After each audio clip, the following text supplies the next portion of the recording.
મિત્રો, ગાંધીનગર બાદ અમદાવાદમાં પણ તિરંગા યાત્રા જોવા મળી. 12 ઓગસ્ટે આ તિરંગા યાત્રા હતી અમદાવાદના અમુક વિસ્તારોમાં. હર્ષ સંઘવી, અમદાવાદના મેયર અને ઘણા બધા લોકો આ તિરંગા યાત્રામાં જોવા મળ્યા. પણ હું 100%ની ગેરંટી સાથે કહી શકું કે આ ભીડમાં કે આ તિરંગા યાત્રામાં સામાન્ય જનતા 1% પણ નહીં હોય. 100%ની ગેરંટી કે સામાન્ય જનતા 1% પણ નહીં હોય. મને જે માહિતી મળી એ પ્રમાણે અમદાવાદમાં જે એએમટીએસની બસો ફરે છે એ ઓછી થઈ ગયેલી, કારણ કે એ બસોનો ઉપયોગ આ તિરંગા યાત્રામાં ભીડ ભેગી કરવા માટે કરવામાં આવેલો. ગુજરાતમાં જ્યારે નરેન્દ્ર મોદી સાહેબ આવે છે ત્યારે પણ આ પ્રમાણેના દ્રશ્યો અવારનવાર જોવા અને સાંભળવા મળે જ છે કે ભીડ ભેગી કરવામાં આવે છે. ગુજરાતભરમાંથી એસટી બસો મૂકી દેવામાં આવે છે. હવે વિચારવા જેવી બાબત છે કે અમદાવાદમાં એએમટીએસ જીવાદોરી સમાન ગણાય. લાખોની સંખ્યામાં લોકો એએમટીએસનો ઉપયોગ રોજ કરતા હશે. એ લોકો કેટલા હેરાન થયા હશે. અને આ પ્રથમ વખત નથી અમદાવાદમાં એએમટીએસને આ રીતે ભીડ ભેગી કરવા દોડાવવામાં આવે છે. ઘણી બધી વખત અને ઘણી બધી વખત સામાન્ય જનતા હેરાન પરેશાન થાય છે.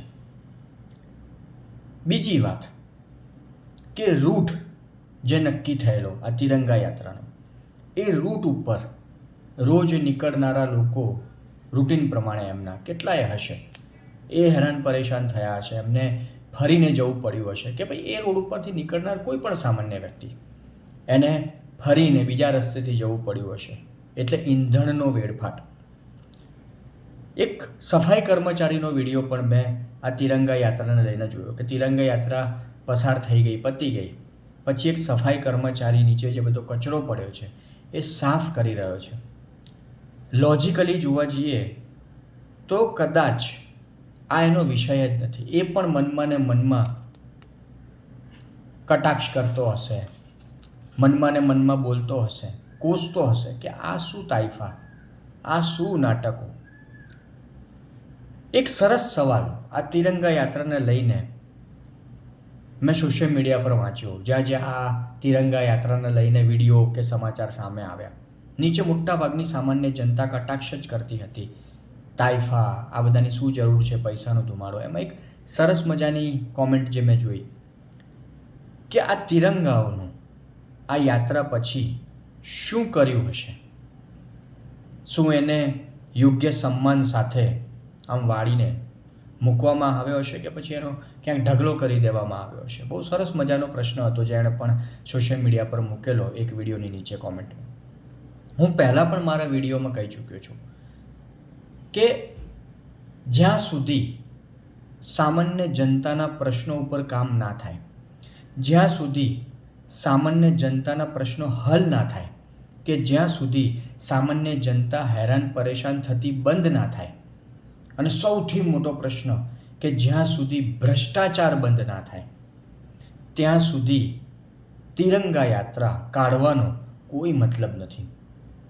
મોટા ભાગના લોકો મેં આગળ વાત કરી કે જ્યાં જ્યાં તિરંગા યાત્રાને લઈને સમાચાર આવે, વિડીયો આવે, પછી એ અમદાવાદની હોય, ગાંધીનગરની હોય કે દેશમાં કોઈ પણ જગ્યાએ, નીચે તમે કોમેન્ટો જોશો તો 99.99% કોમેન્ટો નેગેટિવ હશે, કટાક્ષ કરતી હશે કે આ બધું કરવાની ક્યાં જરૂર છે, આવા તાઇફા, આવા કાર્યક્રમ કરવાની ક્યાં જરૂર છે, પૈસાનો વેડફાટ કરવાની ક્યાં જરૂર છે. સામાન્ય જનતાને આ બધામાં લોજિકલી જોવા જઈએ કોઈ રસ નથી. મેં પહેલાં જ્યારે તિરંગા યાત્રા ઉપર કટાક્ષ કરતો વિડીયો બનાવેલો, એમાં એક કોમેન્ટ મારા ભાજપના મિત્રની હતી, મતલબ હું ઓળખતો નથી પણ ભારતીય જનતા પાર્ટીના વ્યક્તિની હતી કે તમે તિરંગાનું અપમાન કરી રહ્યા છો. હું 2 થી 3 વાર તિરંગા યાત્રા પર વિડીયો બનાવી ચૂક્યો છું. બધામાં મેં આ કોમન વાત કરી છે કે ભ્રષ્ટાચાર બંધ થાય ત્યારે ખરેખર તિરંગાનું સન્માન ગણાય. દેશહિત, રાષ્ટ્રહિત એટલે શું? સામાન્ય જનતાનું હિત, સામાન્ય જનતાના પ્રશ્નો હલ થાય, એ જ દેશહિત અને એ જ રાષ્ટ્રહિત. જો સામાન્ય જનતા રોજ સવારે ઉઠીને તંત્રની સામે ગુસ્સો ઠાલવે કે આક્રોશ ઠાલવે કે પ્રશ્ન કરે, હેરાન પરેશાની જનતા થતી હોય, તો તિરંગા યાત્રાનો શું મતલબ? અને વચ્ચે મેં આગળ આ જ વિડીયોમાં વાત કરી કે તિરંગાનું સન્માન ક્યાં? તમે ગમે ત્યાં થાંભલામાં તિરંગાને લગાવી દો, ગમે તે જગ્યાએ તિરંગાને મૂકી દો, ગમે તે રીતે એને પકડો, એ તિરંગાનું સન્માન છે? બિલકુલ નહીં. લોજિકલી જોવા જઈએ તિરંગાને લઈને જે વાતો છે કે ગમે તે જગ્યાએ તમે તિરંગાને નથી મૂકી શકતા, ગમે તે જગ્યાએ એને નથી લગાવી શકતા, ગમે તે રીતે એને નથી મૂકી શકતા. એક પ્રોપર એને એક રીત હોય છે વાળવાની. શું આ બધું આવી યાત્રાઓમાં કે આવા કાર્યક્રમોમાં થતું હશે? ના, 100%ની ગેરંટી નહીં થતું હોય. પછી શું જોઈને મોટી મોટી વાતો કે પછી અમારા જેવા સાચું બોલનારા વ્યક્તિ, લોજિકલી વાત કરનારા વ્યક્તિઓને તમે લખો કોમેન્ટમાં કે તમે તિરંગાનું અપમાન કરો છો? શું વાહિયાત વાતો છે બધી.